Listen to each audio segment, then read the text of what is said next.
یہ بتائیے گا، پوری مسلم امہ میں اگر آپ نظر دوڑائیں تو دو ہی شناختیں ہیں جو نظر آتی ہیں. مسلمان سے پوچھیں تم کون ہو تو یا وہ اپنے آپ کو اہل سنت میں قرار دے گا یا وہ کہے گا کہ میں اہل تشیع ہوں. پوری امت دو شناختوں میں بٹی ہوئی ہے. یہ اہل سنت، سنی، اہل سنت والجماعت، یہ کیا چیز ہے؟ یہ جو عنوانات ہیں ان میں سے ہر ایک کا ایک تاریخی پس منظر ہے. یہ عنوانات ایسے ہی نہیں بنتے. لوگ مختلف مسالک کو جب کوئی خاص نام دیتے ہیں یا خاص تعارف اس کے لیے اختیار کرتے ہیں تو اس کی کچھ سیاسی، سماجی، معاشی ضرورتیں ہوتی ہیں. پوری تاریخ کا مطالعہ کرنے سے یہ واضح ہوتا ہے کہ یہ چیز محض اس بنیاد پر نہیں پیدا ہو جاتی کہ دین کو یا کسی علم کو سمجھنے کا نیا زاویہ وجود میں آ گیا ہے. نیا زاویہ وجود میں آئے گا تو زیادہ سے زیادہ یہ ہے کہ ایک مدرسہ فکر کی حیثیت سے پتہ کر دے گا، اور ایک مدرسہ فکر کی حیثیت سے بعض اوقات صدیوں میں جا کر اپنی کوئی شناخت پیدا کرے گا. لیکن سیاسی ضرورتیں بسا اوقات نہ صرف یہ کہ شناخت کے اس مسئلے کو فوراً پیدا کرنے پہ مجبور ہو جاتی ہیں بلکہ اس سے متعلق حساس بھی ہوتی ہیں. یہ آپ کے علم میں ہوگا کہ رسول اللہ صلی اللہ علیہ وسلم کے بعد جو ایک فتنے کی صورت پیدا ہوئی وہ سیدنا عثمان رضی اللہ عنہ کے مظلومانہ قتل کے بعد ہوئی، ان کی شہادت کے بعد ہوئی. سیدنا عثمان کی شہادت کا سانحہ میرے نزدیک ہماری تاریخ کا سب سے بڑا سانحہ ہے. اچھا، یہ خلیفہ راشد ہے. اس نے کسی جرم کا ارتکاب نہیں کیا. زیادہ سے زیادہ اس کے بعض تدبیری احکام سے کوئی شخص اختلاف کر سکتا ہے، لیکن اس اختلاف کی بنا پر بغاوت کرنا، آ کر مدینے کا نظم و نسق تک اپنے ہاتھ میں لے لینا، مسجد پہ قبضہ کر لینا، امہات المومنین کے خلاف اقدامات کرنے سے بھی باز نہ آنا، اور پھر نوبت یہاں تک پہنچ جانا کہ وہ اپنے گھر میں شہید کر دیے گئے اور مظلومانہ شہید کر دیے گئے. بڑا حادثہ تھا، غیر معمولی سانحہ ہوا. اس سانحے کے نتیجے میں ظاہر ہے کہ اب معاملہ کدھر بڑھے گا، یہ ایک بڑا سوال پیدا ہو گیا. سیدنا علی نے آگے بڑھ کر حکومت سنبھال لی. ان کے حکومت سنبھالنے کو بعض لوگوں نے قبول نہیں کیا، جیسے کہ سیاسی اختلافات ہوتے ہیں.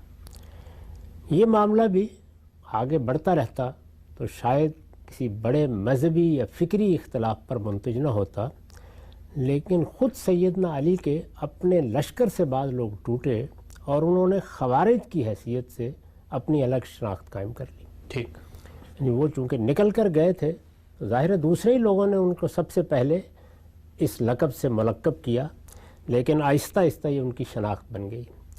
اگر آپ خوارج کی تاریخ پڑھیں تو آپ کو دو چیزیں بہت نمایاں نظر آئیں گی. ایک یہ کہ وہ بعض معاملات میں دین اور شریعت کی جو تعبیر سنت کی بنیاد پر کی جاتی ہے اس کو ہدف تنقید بناتے تھے یا قبول نہیں کرتے تھے. بعض معاملات میں ظاہر ہے کہ نماز تو پڑھتے تھے، روزے تو رکھتے تھے، لیکن بعض معاملات میں وہ اس کو قبول نہیں کرتے تھے. یا یوں سمجھ لیجئے کہ سنت کا ایک پہلو تو وہ ہے کہ جو مسلمانوں میں رسالت مآب صلی اللہ علیہ وسلم کے ذریعے سے جاری ہوا اور ان کے اجماع اور تواتر کے ساتھ منتقل ہو گیا، اور ایک حصہ وہ بھی ہے جس پر توسن سنت کا لفظ بول لیا جاتا تھا، وہ بیان، فرع، استنباط پر مبنی اور زیادہ تر اخبار احاد کے ذریعے سے منتقل ہو رہا تھا. اس میں انہوں نے بعض تنقیدیں کی ہیں، جیسے رجم کے معاملے میں ان کی تنقید بہت مشہور ہے. تو اس طرح سنت کے معاملے میں ایک بحث پیدا ہوئی اور اس سے لوگوں نے اختلاف کیا. اس کے مقابل میں بعض لوگوں نے یہ چاہا کہ اس کی غلطی بھی واضح کریں اور اپنے آپ کو اس سے الگ بھی دکھائیں. ایک پہلو یہ تھا. دوسری چیز یہ تھی کہ وہ طوائف البلوکی کے طریقے کی دعوت دے رہے تھے، یعنی انارکی کی دعوت دے رہے تھے. ان کے خیال کے مطابق سارا فساد